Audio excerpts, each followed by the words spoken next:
Ladies and gentlemen, welcome to another exciting Propagandacast from your host Imperial Dane, Master Propaganda Hero Strike Defender of the Fatherland, your Lord and Master. Off here to a 1 vs 1 on Crossroads. Within the south of that here, Jaminrock, fighting for the 2nd Guards Mechanized Corps here for the Soviet Union. I think, ranked 53-54 player here. Versus the north, we got Fortune, fighting for the Wehrmacht, Germany, Deutschland. Taking on the role here of the Grossdeutschland Panzerdivision. I'm looking at elite troops, Osttruppen and Storm Doctrines with infantry, Osttruppen mine bulletins versus Jaminrock's lease, mechanized support and NKVD with penal trooper and double guardsman bulletins there for Jaminrock. Engineer conscript start here, though with a special rifle command opening up for penal troopers there for Jaminrock, scout cast or snipers here versus Fortune with the more conventional MG42 Grenadier start. Penal troopers following up there for Jaminrock. There seems to be a slight increase, in fact, in players who sort of mix up their conscripts and penal troopers, though for what reasons is a bit harder to say what they're exactly thinking there. I'm not saying it's a bad thing. More variety in openings is a good thing. In the south there we got conscripts carrying the victory point there first, prioritising a bleed there versus Fortune and perhaps pressuring a bit. The MD42 occupying the house here, thus giving control over the centre of the map here versus Jaminrock. Fortune though isn't exactly rushing for the fuel line, in fact he's going through the munitions first, following up with the 2nd Grenadier Squad, sandbags in the centre. And penal trooper squad they're moving out here for Jaminrock and the 2nd Guards Mechanized Corps. Sandbags being laid down here in the east by him as well to help defend his fuel point. 2nd Grenadier Squad there for Fortune and the Grossdeutschland. MD42 hanging about here in the house still, enjoying a nice time. Hey Helmut, look at what I found. What? A stale bag of potatoes. Ha ha ha. So the rotten. I don't know why he calls them stale. Yeah, I guess so. I never liked potatoes anyway. You're German. How can you not like potatoes? What's next? You don't like cabbages? Don't joke. Pioneers popping ending up by wired off the entrance there, basically setting up so his opponent can't run out through it, basically forcing him to take a more direct path, making it easy to deal with. Of course, in a sense, it also can risk trapping Fortune's forces out. If someone gets up, they can't escape out for the other side. So it's a bit risky there for Fortune. It's a bit risky. But shifting out the MD42, more Grenadiers arriving for Fortune. So far, neither player sort of engaging the other heavily, both sort of trying to secure territory. Jaminrock's assembling penal troopers there before then launching, I imagine, some kind of larger assault against his fascist foe. But there you go, Fortune finally got the fuel point there against his opponent. Penal troopers there slowly moving within range of the Grenadiers. 2 squads here versus 1. That's going to be working out reasonably well there for Fortune, as long as he doesn't do anything too silly, like pulling back 1 Grenadier squad and we only want to deal with it. So that could work out slightly in favour there of Jaminrock, depending on how things go. Telemines there. He's clearly sort of setting up for light vehicles or scout cast there from Jaminrock, but at the same time realises he's actually being scouted out, so he doesn't do it because that pretty much tell him where to sweep with the mines. He just have the light vehicles shoot at him if it's a T-70. Grenadiers moving on to go on territory. Conscripts opening up there. 3rd penal squad for Jaminrock.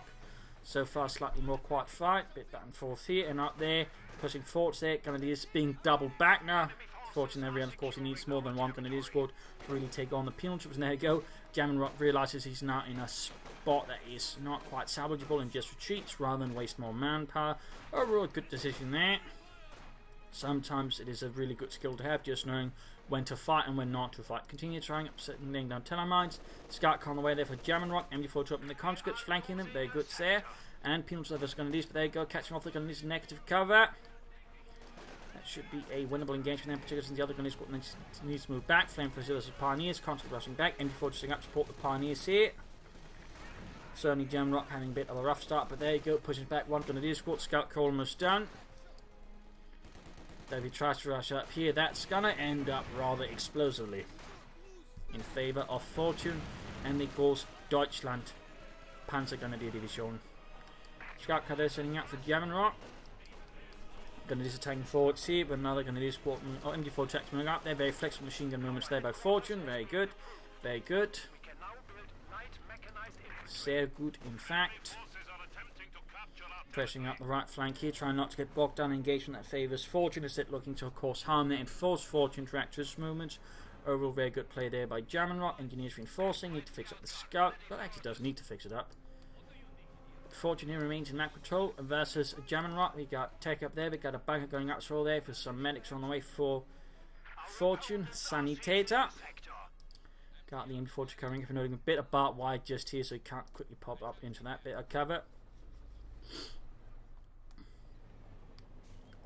And straight into the telemine, blowing up the scout car before it does anything and killing one of the engineers. That was definitely 50 munitions well paid off there for Fortune. In particular, I mean, there's also just going to be the shock effect because it's so close to his opponent's base. And that's really, a trick to mining. You just really, the closer you can lay them to opponent's base without him realizing, the more devastating they can be. Because players just tend to not expect them, and then when they do happen, it tends to have sort of a shock effect. Because it usually comes to this part, of the home territories, which can be disruptive for some players to have to deal with. Got a half-track on the way there for Fortune, the 251 Mittelschützen Panzerwagen. And there again, note again, it doesn't prevent entry, but it prevents them from actually exiting through this way. So that's basically the way he set it up like that. He can catch up in the entire country squad there, with the way he's done it. I don't think Jaminrock's quite aware what's going on. Whoa, whoa, whoa! Double half-tracks? He doesn't have the munitions for a flame for a half-track either, so is he planning one regular, one flame for half-track, just two flame for half-tracks down the road, or what? No, he's actually spending the munitions on something else. Light machine guns, so he's going for double regular half-tracks? That's so fast.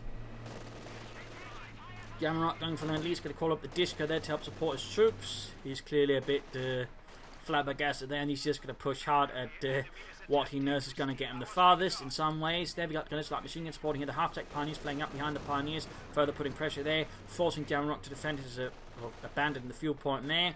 Overall, he's getting most of the territory. There we got the second half-track move down again, double half-tracks. Like most players will never go for double half-tracks unless they're playing like double flame for half-tracks, and that's like a lot of players then. Fortune has fully committed to two Mittelschützen Panzerwagens, essentially being able to mechanize all of his troops. I mean, he could even move about the machine gun. I mean, that's a first. Two regular half-tracks. That is very interesting. He's pushing ahead here aggressively with the 251. And he can do it here because he knows he can't run out and you enter tank grenade it because there's barbed wire in the way. Second disco there for Jaminrock. He's quickly adding into the machine gun. Machine gun didn't push back. Satchel charge on the half tracks. That's pretty bad there for Fortune. Looks like he should be able to get away, though it's going to be rather low in health. Going to be disappointing here. The half track versus the conscript start of the house. Half track getting away. Grenadiers moving up. Need to be a bit careful about those corners there, Fortune. Penalty was the wing for the machine gun before tagging Fortune. Grenadiers being suppressed by the disco that's about to deal with them. He could try and pop the Grenadiers into the half track and might have tried that, but a set move the half track prevented them from doing so. Need to retreat the Grenadiers before it's too late. And now Jaminrock here with the double heavy machine guns is turning the tables there a bit on him. Heavy machine guns have to deal with the Grenadiers. Half track flanking up behind the other one. Need to retreat there before they get destroyed, since the disco can do a lot of damage very fast. Fighting for the Kampf point potential with the Grenadiers. M42 dealing with the penal troopers there. Half track taking another way around. Half track awaiting repairs. We've got veterans one up the MG42 opening up for incendiary armor piercing rounds while Jaminrock just charges forward. We've got Pioneers versus the disco here. Up close, the Pioneers should have a chance there with the MP40 with a minesweeper, as long as it doesn't get stuck in front of the heavy machine gun itself. And in particular, being catching the inactive cover is actually great for the Pioneers. So right there, Jaminrock needs to reposition the retreat because otherwise he actually risks the Pioneers winning this engage. And in this case, too slow, too much going on there. Bit unfortunate. Half track pressuring the heavy machine gun. Troops running out here. Still need to fix up the first one. Panzer Grenadier could be a good choice for Fortune. Or Stormtroopers from elite troops.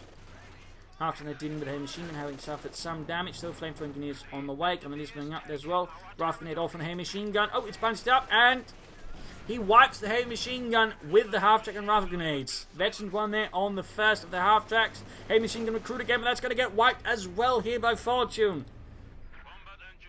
More engineers on the way there for Jaminrock to replace the ones lost. Grenadiers taking man loss. They push ahead. He could actually move back the half track between force. He should be able to steal the heavy machine gun and deny to Jaminrock. That's actually kind of bad there for Jaminrock. He did not expect Fortune to try something like this, and it has rather caught him off guard. But he's grabbing the fuel point there, and he's got most of the map here.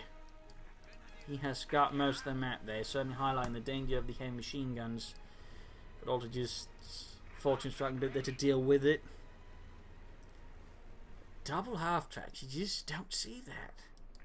Still no doctrine though from Fortune. No choices there. We got a Pack 40 in the way that he's clearly worried about light vehicles or possibly already nice expecting his opponent. Of course, he's seen the heavy machine guns, meaning Lend-Lease is highly likely. And of course, M4's Sherman, so he might of course thinking he's not entirely sure he can actually get the resources he needs. So he basically sets up in advance in case he actually falls behind there. Half-track there, good to go. Gunners pushing back the penal troopers there. Engineers, conscripts swing about. MD4 moving down there, heading back for the fuel point. No mines or anything like that from Jaminrock. Actually, that's a bit of a missed opportunity there to actually secure the territory versus Fortune. Heavy machine gun setting up. The penal troops are going to be caught out in the open. There you go. Negative cover. Heavy machine gun. Bad combination for the penal troops, and then they are rushed away there. Demo charge. They're going up to basically booby trap the central house there and make it unusable for Fort. Well, technically usable, just, you know, when it blows up, it's no longer usable, plus it's taking out a squad. Take up, and we've got Storm Doctrine here. We've got Storm Doctrine opening up for ambush, camouflage, legal mines, and whatnot. Would it actually go for it? Would it actually lay down Regal mines? Would he actually lay down the Regal? Yes, he is laying down Regal mines. Double half tracks into Regal mines. Panzer Grenadiers on the way. Hello. We got penals for their support marching under, covering fire there for the heavy machine gun as soon as things happens. Engineers securing the point there, leading to the point. Fuel, ground the center victory point. Half tech shifting about. He's going to need a machine gun over here to have a chance. He's going to somehow flank the heavy machine gun with some infantry. But though we can get some troops inside the half to rush past the initial screen of infantry, get behind the machine gun and possibly deal with it there. But there you go. Half tech's on this charging ahead. They're engaging the heavy machine gun team. Double half tech's causing retreat.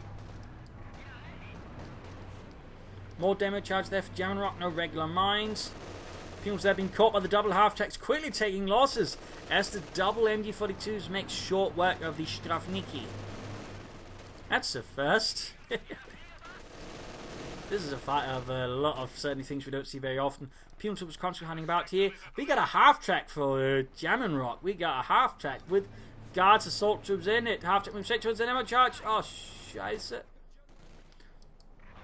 M5 half-track there, filled to the brim with the penal tubers, filled to the brim with socialism and vodka. Double half-track team of engineers here, troops moving in, the heavy machine being pulled forwards as well there. Pioneers close being robbed out. We got the MG42 switching over to incendiary and runs. There's the half-track, he's not expecting it, Jaminrock's not expecting, there we go. Full burst, but apparently none of the shots actually hit, except for the few. There's that did not do anything. Pack 40 setting up there, half-track being rolled back, and gets a hit there from the Panzer Theatic. Swing to the demo charge, oh, half-track avoids it, but the second one, takes a hit, almost out. Conscripts, penal troops going straight forward. He's going to lose the half-track there rather than fortunate for Fortune. He should take a slightly safer route. They're probably having too fast at the same time, though. Second half-track went down here to the Panther 5. Some of the Grenadiers, but the Guardsmen had already abandoned. Actually got out safely either way, though. Lot of half-tracks blowing up in a matter of seconds. A machine gun dealing with the advancing troops there. Panzer Grenadier are all the way down here with ambush camouflage orders not to shoot at any cost. Big push here from Jaminrock into the west. Again, he's not taking up. He's setting up there for the big M4C Sherman party to devastate his fascist opponents. But he's certainly trying to reap the fruits of Lend-Lease as much as possible, and they were in many cases rather big.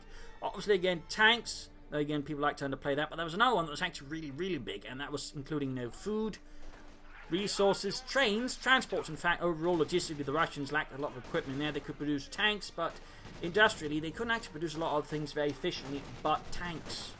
That's actually something that doesn't get discussed much. But in fact, another bit that was actually really big for the tanks was aluminum. Since the Ukraine provided like three-fourths or something like that of all the aluminum of the Soviet, Union. So that's a little fun fact there. And without Allied support for that, they could have not produced all the T-34s they could, because the T-34 had an aluminum engine. Panzer there sneaking forwards there. Very interesting play there with Fortune. He's still on the back foot though, but he's pushing back there. He's pushing back and he's destroying some of Jaminrock's things here. I mean, it does highlight the power of the penal trooper supported by discus strategy, but Fortune is showing you how he can sort of beat it to a good extent there. Half-track certainly proving quite helpful. There you go. He's transporting infantry inside the half-track. Wunderbar. Wunderbar. He's actually using mechanized infantry tactics. Sehr gut. Fuel drops in there for Jaminrock should have built up there. The lease disembark. As the half-tech continues to hunt units down here. Panzer Squadron going on to the fuel point, grab it. Of course, it might be worth the demo charges there, and there's lastly not moving on it, though he could, try and just hit it there nonetheless. Even just secure himself fuel for his armor. But there you go, we've got a support corps soon on the way for fortune. Tech almost ready. Grossdeutschland, Panzer Grenadiers short securing as much territory as it can for the Faserland. Troops healing, reinforcing. Second Guards Mechanized Corps preparing for the next big push as well.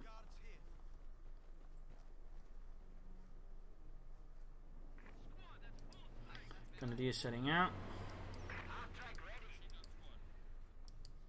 Almost got the points here. Strafnik engineers moving forward. Demo charts are ready by the house.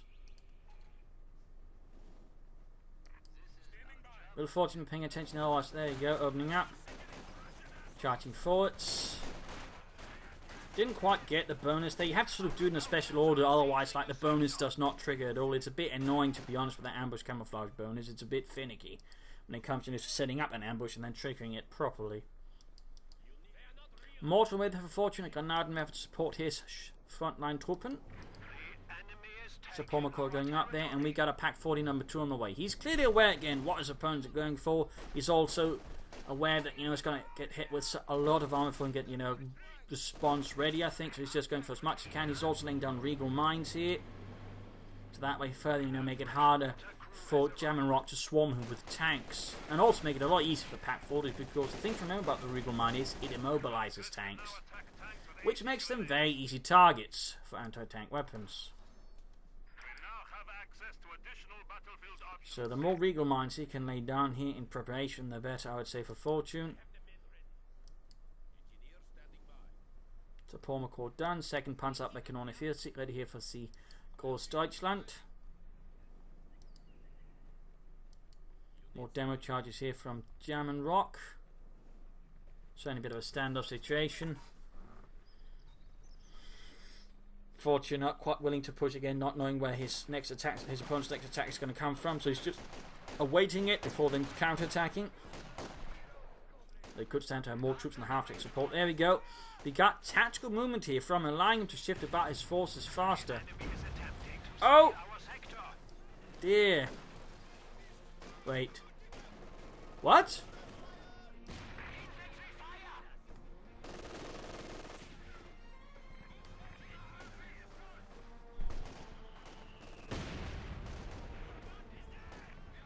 Did he just blow up his own heavy machine gun, or was that a mortar round setting it off with a rifle grenade? I'm not entirely sure what happened there.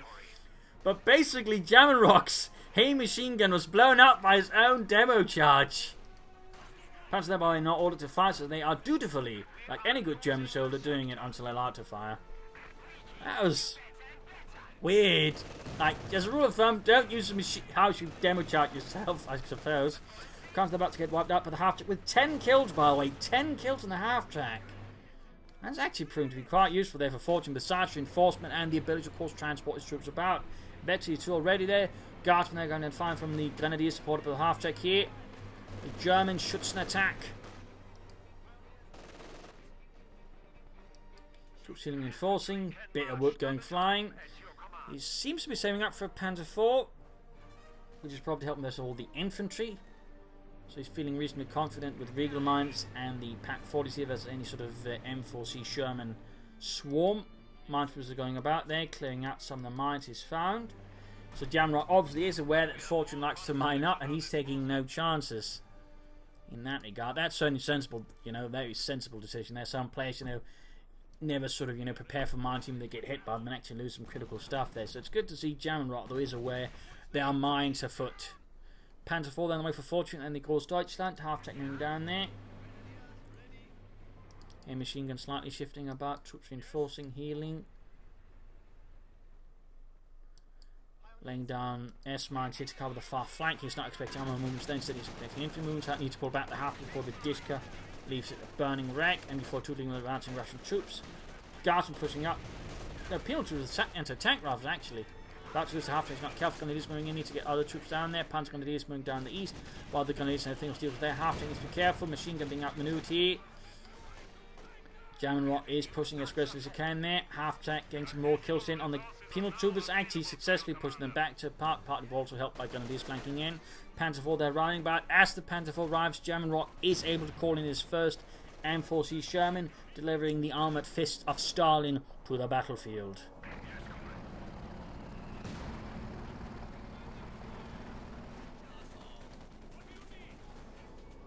Panzer Grenadier there cutting down the conscripts. Sherman goes straight up here. Confident there's absolutely nothing here in the west that could, give it problems. Got the Panther 4 Impact 4 supporting as well. Taking it down to half health. Direct hit there, we got Pins moving up. That's going to prevent the Panther 4 from pursuing unless he fancies getting satchelled. Down to half health, pulls back. Very sharp reaction there by Fortune. Finishing with the penalties as well. Panther 4 joining Impact 40s. Moving in. Those penalties will have to retreat. They've done well covering up the retreat of the Sherman tank. But this engagement is not going to go in their favour anymore, I believe. Not with a Panther 4, then more German infantry streaming to the scene. Meanwhile, back here, half-track receiving repairs. It's actually getting close to Veterancy 3. That's very nice to see. Constant with guard support here, pushing forwards. Half-track shifting about there to help reinforce frontline troops, I imagine, maybe, or just provide support. Not much actually stall Jaminrock or prevent Jaminrock from up to auto send. He does it immediately. Jaminrock some time off from the next Sherman. I mean, the delay in the cooldown there obviously means it's going to take longer time to just call in a ton of them, which gives Fortune more time to bring up more armour. And we got Fortune immediately laying down more Regal mines.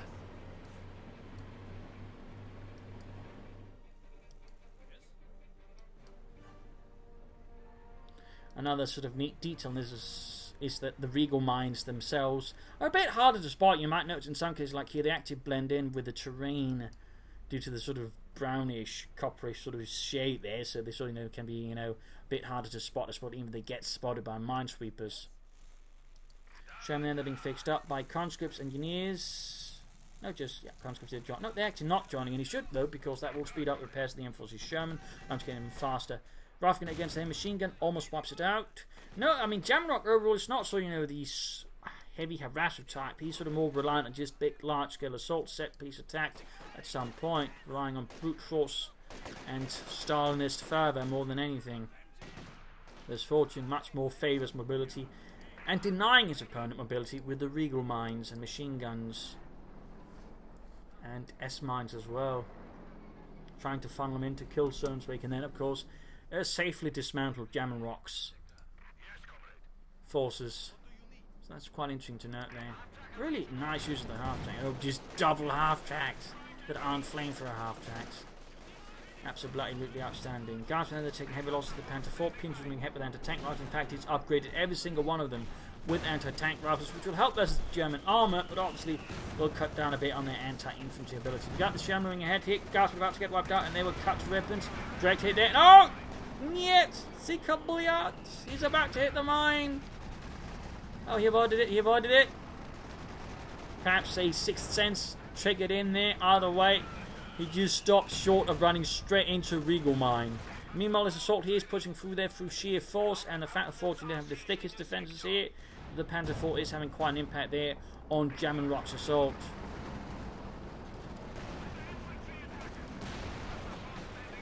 Panther 4 taking hits from the anti-tank rifles, forcing a bit back.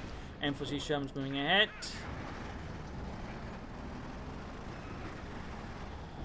Oh, he's about to hit it. He goes forwards. This time hits the mine right from the double back 40s, which immediately light his Sherman on fire. Second Sherman moving in here, straight into Panther 4's heavy damage there. He's got the main gun on the Panther 4 just about to hit Veterancy 2. Panther 4 is down, quite a loss there for Fortune. Half-track needs to get out of there. He's not maneuvering, he's trying to destroy the Sherman, give his opponent more time to destroy the half-track, knocking out the half-track. Quite a loss there to Fortune, but at the same time he's destroyed 2 Shermans. Overall, that was reasonably well off trait there for Fortune. I mean, he lost a half-track and a Panther 4, but he actually destroyed more than he lost. Plus, as the Guardsmen also got annihilated, so all in all, that worked out in favour of Fortune. That worked out in his favour. We got a third half-track for Fortune. A third half-track. You can go for another panzer if he wants to. Of course, he might just consider Stug instead. Unless he's got something else in mind. Jaminrock needs to switch up his attack plan instead of just constantly attacking in one place with all the forces. Consider some slightly deeper maneuvers, some more flanking going on there. There's his fortune, a bit more harassment. But, he seems rather reluctant to do that. Is he yet to try and destroy the sandbags? I think he is. He might know those panzers because they obviously can't deal with him, so he's just destroying the cover instead. That's novel. Jaminrock some time from his next M4C Sherman, and again that sort of highlights now the issues with this strategy, and again where most players tend to build up a mechanized armor company, so they can sort of flood the field with T-34s from the 6s, mixing them up with the M4C Sherman, or something else, like for example here, CoH2s could be a good choice of dealing with some of all of Fortune support weapons, but Jaminrock is heavily committed to the M4C Sherman strategy and is refusing to go for anything but M4C Shermans at this stage, which does benefit Fortune. Fortune, though, flooding resources himself. No tech up, no armor. What could Fortune be planning here, if he is in fact planning anything? Half-tech moving about. He's laying down regal mines at the entrance to his base, preventing his opponent from rushing it with M4C Shermans. Sneaky and cheeky. But overall, Jaminrock is very much, sort of the big scale assault favourite player. Also, to an extent, he's just beginning to blob up here versus Fortune, and obviously Fortune is to an extent they're having a nice time dealing with that, as he can just lock it down in many cases, certainly highlighting a bit here some of the weaknesses in Jaminrock's current strategy if he's not careful. Still nothing going on in Fortune space. We've got the half of the 251 Mittlere Schützenpanzerwagen.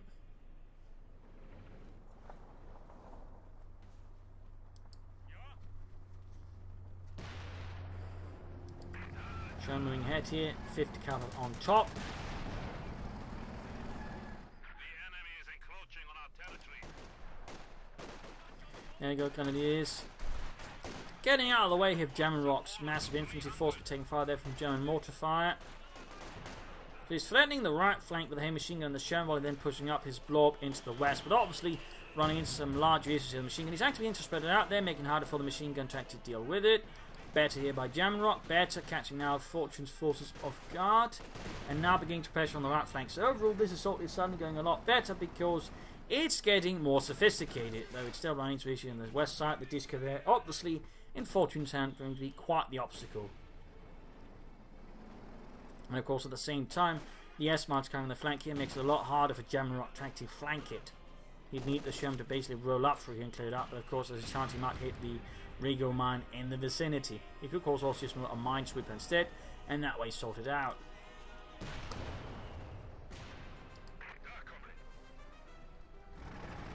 Got the M4C Sherman covering in the centre.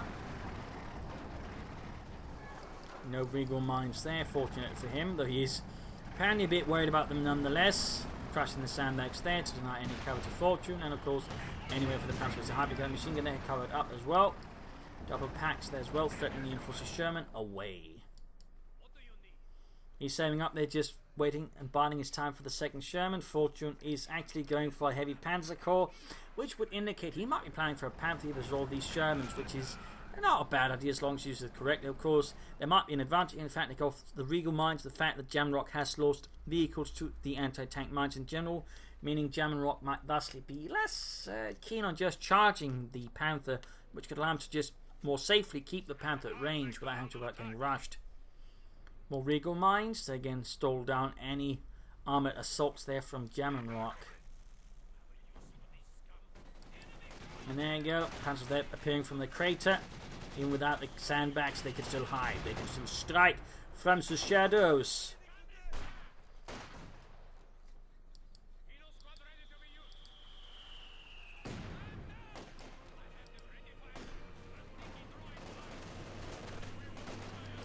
Got the Infantry tank forces into machine guns. Half track as well there. Mortar needs to retreat though. Time to charge off on it. Oh dear, he's not moving, he's not moving. Ah! Wow. I'm guessing the same thing that applies to grenades also applies to satchel charges there. That is quite impressive. I did not know that. Jaminrock's got roughly 50% of the map. That's not actually doing poorly, but again, his strategy is beginning to hit some severe snags against Fortune, who is also now going for a howitzer, meaning he's actually used almost the entire doctrine. We've seen ambush, camouflage, regal mines, tactical movement, howitzers. All he needs to now is actually pop a Stuka bombing strike at some point, and he's aiming for his Panther. Germans are going straight for the Grenadiers, kind of part out in the open. Fortune needs to retreat pretty schnell here in the face of Jaminrock's Fist of Socialism.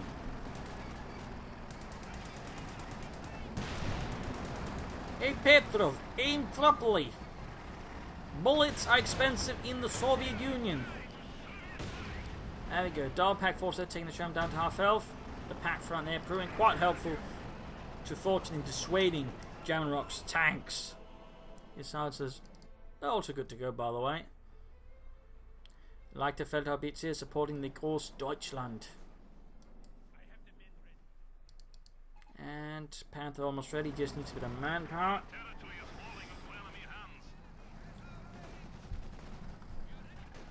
This howitzer so far has yet to launch hell against the opponent.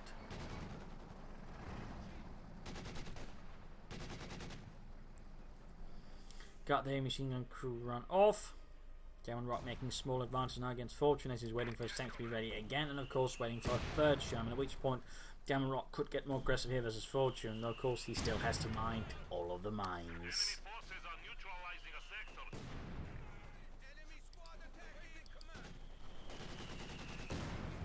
Mortar fire there, raking through the machine gun crew. Panzers are being caught out in the open air themselves, having a very hard time of this.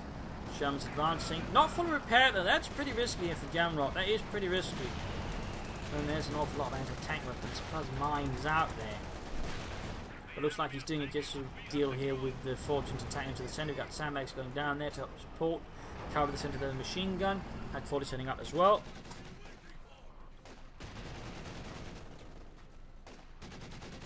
Grenadiers being suppressed here. And a Panther on the way for Fortune and the Grossdeutschland. Panzer Kampfwagen 5. Third Sherman out for Jaminrock. Building up his armoured might. And there we go, we got the howitzer firing. I think straight his opponent's base. Generally not the most efficient type of barrage there. There you go, Sherman striking the centre between fire straight from the Pack 40 here. Second Pack 40 sitting as well, that's going to force the Shermans back there. And of course the way he's planted, that's going to have to make it harder for him to get out. And in this case, it is helped by the fact that Pack hit a wall. More damage there. So now two of the Shermans almost knocked out. He's going to need to use the conscript to aid with the repairs.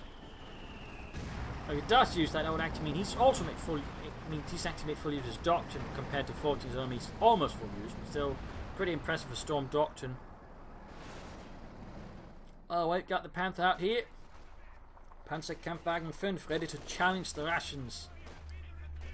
Pims pulling off a decent flank here, catching Fortune off guard to an extent, except there's too much infantry, and of course the arrival of the Panther rather decides that this is not going to work out for Jaminrock, not without more support, in particular tanks. Overall, Jaminrock needs to just, stop trying to charge head on. He needs to exit up for some flanking opportunities, then use his tanks there. But again, he's probably worried it because of the mines, which then of course constrains his armoured movements. He would also benefit from mines himself if he could lay them down.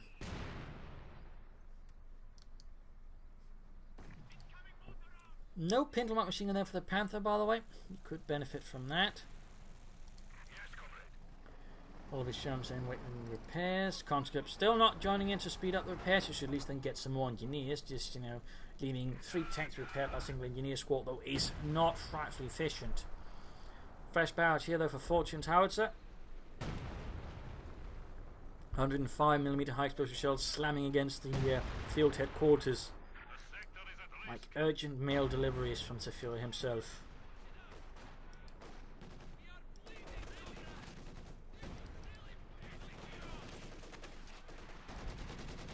Huntsman is hiding out there. Fortune is just waiting for Jaminrock to make his move. I imagine Fortune is worried here that if anything goes wrong, he's going to lose the game versus all of these Shermans. Email more regal mines from Fortune. Sehr good. Sehr good. Still not using his conscripts to assist with the repairs. Again, just relying on that one engineer squad. I would describe it as very inefficient here by Jaminrock.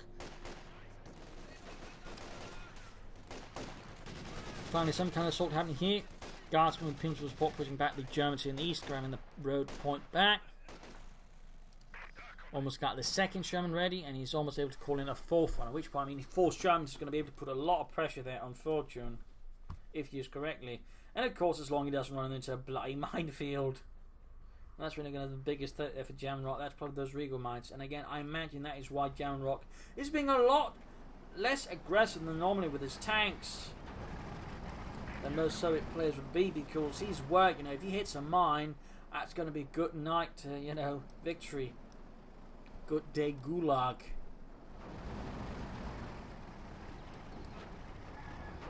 Looks like he's setting up for something here. Good. I mean, he's able to keep the focused here around the centre and the east.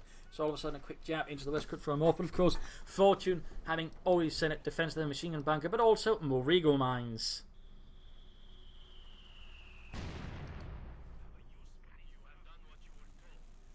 Fourth Sherman.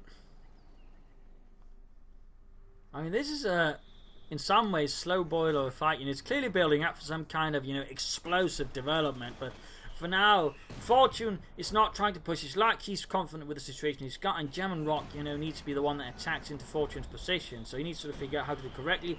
And the mines basically make it really difficult for Jaminrock, because again, if he attacks the wrong place, it's mines, you know, it could very quickly fall apart as well. And two of the Dot Pack 40s and the Panther, which could very then easily deal with his armour. So Jaminrock needs to do something. I'm surprised he hasn't back tech for anything or tried to take upwards. I mean, support weapon company, a few mods could do a lot there for Jaminrock with his head on assault. Or, you know, trying to maybe build up for some Katyusha rockets, so that way soft, not Fortune's defensible attack could also help out. Panther taking a few hits there from the P2S.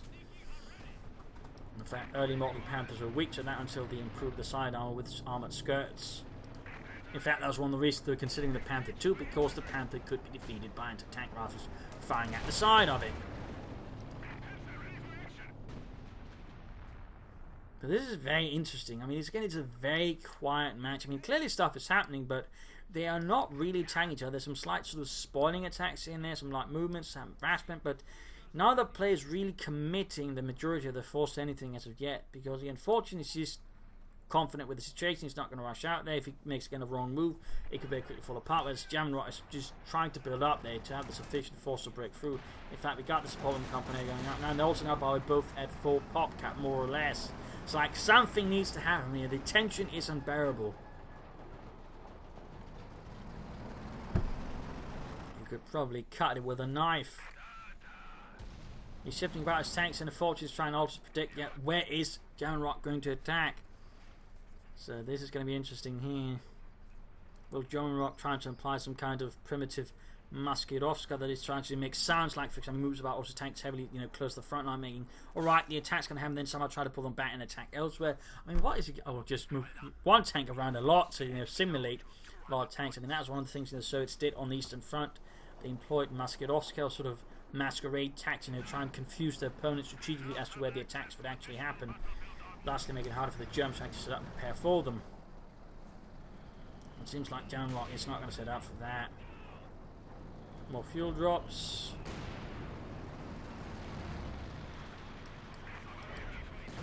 Out of firing. Bombarding the... Oh, not the base this time around. Bombarding the area around here.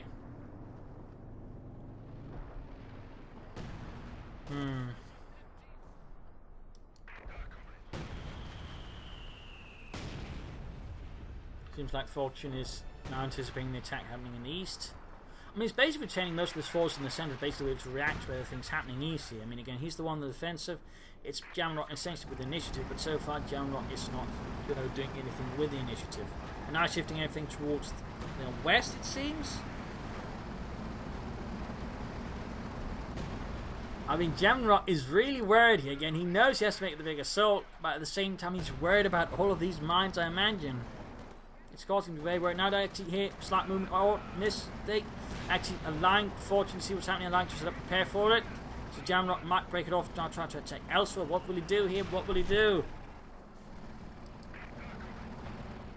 What will Jaminrock do? Is he going to commit to it?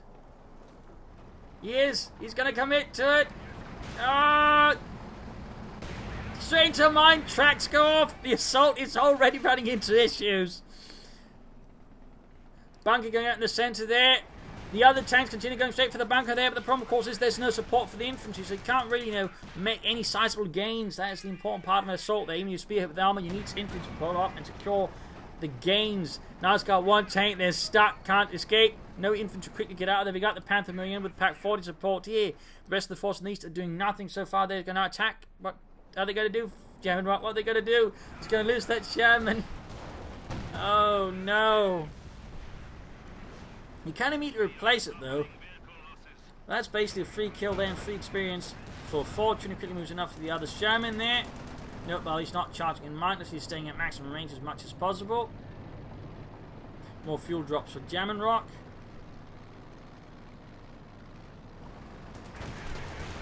Trying to charge here. Panther taking a few hits. Need to be a bit careful with that.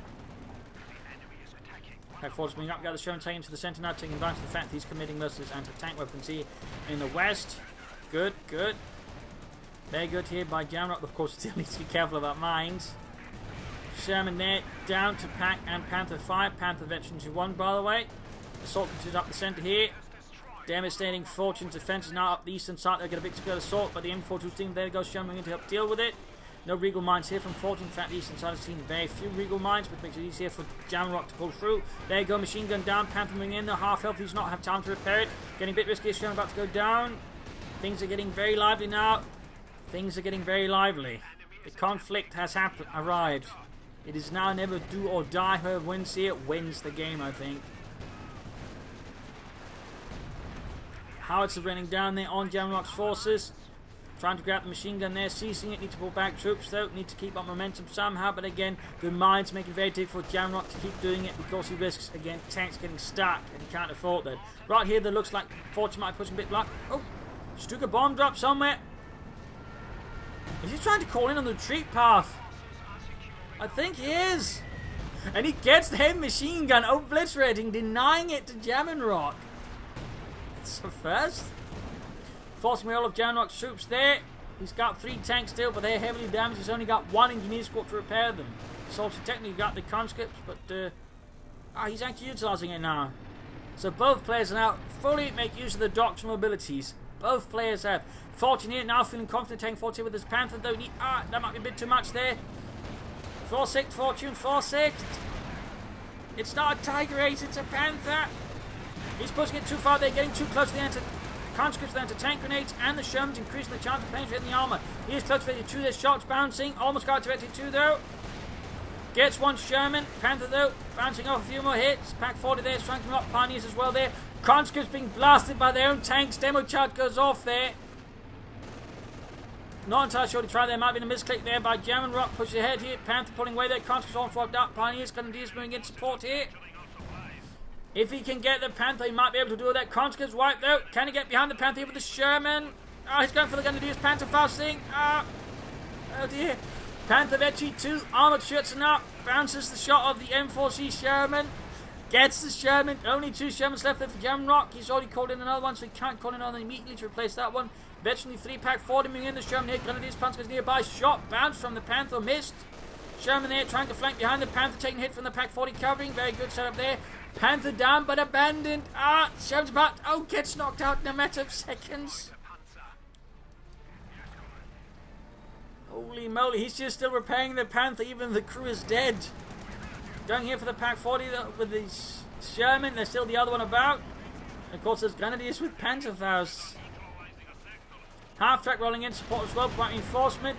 And the Sherman is down. That was his last Sherman. He's got some infantry left with this. Fortune has won. Jaminrock has been defeated here by the might of the Reich. A lot of anti-tank guns and mines. Those mines really, I think, proved a pivotal role here in this match. Partly because, again, they caused Jaminrock to be a lot less confident despite having so many tanks. He really was afraid to play them. He was really afraid to commit them because he knew if he commit in the right place, the tanks would get stuck and be immobilized. He lost several of them to Regal mines. Plus, he lost a scout car to the Tello mines. The mines here definitely played a large role for Fortune versus Jaminrock, who comparatively never laid down any mines despite having an advantage at times versus Fortune. And I think that was one of Jaminrock's bigger mistakes. That, of course, just not bringing up, say, either heavier tech with like Katyushas, or even just back taking from mortars. Either of those things could have done a lot there for Jaminrock versus Fortune, but also at times they were flanking. Though again, I think the mines that just played a role in preventing Jaminrock from considering flanking. Though of course, Tree could have done was actually go for a half track, fill it with a use of the mine sweepers. Of course, you can actually sweep mines, or at least spot mines, from the side of half track. So you can that way use it to allow the tanks to move fast enough, pass through the minefields, and actually that way deal with it. So that could have been a tactical approach there from Jaminrock. But overall, at times again, a bit slow match, but ultimately I think ended up here quite explosive between these two players. Again, just highlighting the power of mines, the power of the half tracks. They definitely played a big role for Fortune as well there. Machine gun bunkers, good machine gun use. I mean, overall, Fortune just played really well here. Again, at times it could have been more aggressive, I feel. But again, I can understand why he might not have been too confident there versus an appeal to a player with a lot of infantry Sherman. It's sort of situation here where if you make one mistake, it's going to try and fight a top with Fortune after this match. By the way, he did not send it out, observed it. And, he said he was actually worried, here, for example, by the end, if he lost the Panther, it would be the old GG. So, for Fortune, despite in some ways, being in a very strong position, he was very, worried, again, if he made one mistake, he would be blown out of the game here by Jaminrock. So, there you go. Hope you enjoyed this match. Hope you learned something from it. If you did, subscribe to the friends, share it with everyone. If not, send in a replay and provide some feedback in the comment section. Also, big thanks to all my Patreon supporters, which allow me to keep making these videos on a daily basis. So big thanks to you. You're all wonderful people. And if you'd like to support me, do consider so. Links in the video description. You can either support by PayPal or Patreon as well. So thank you all for joining in, and see you all tomorrow for another exciting episode. Bye.